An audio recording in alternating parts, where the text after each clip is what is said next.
గత దశాబ్ద కాలంలో నియామకాల విషయానికి వస్తే రాష్ట్ర నిరుద్యోగ యువత కన్న కలలు కలలైపోయాయి.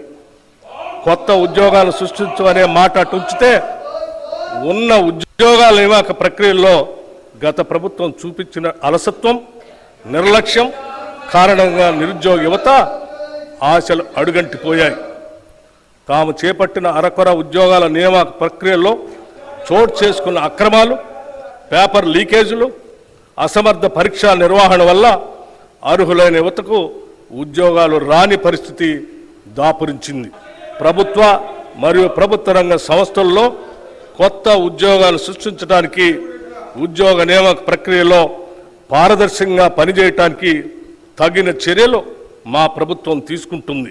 తెలంగాణ పబ్లిక్ సర్వీస్ కమిషన్ సంస్థను సమూలంగా ప్రక్షాళన చేసి వారికి కావలసిన నిధులను మరియు మౌలిక వసతులను సమకూర్చాం. పోలీసు, వైద్య మరియు ఇతర రంగాల్లో ఇప్పటికే 31,768 ఉద్యోగ నియామక పత్రాలని అందజేశాం. ఉద్యోగ నియామక ప్రక్రియల్లో ఇదివరకు చోటు చేసుకున్న అవకతవకలను సరిదిద్ది నియామక ప్రణాళిక క్యాలెండర్ను త్వరలోనే ప్రకటిస్తాం.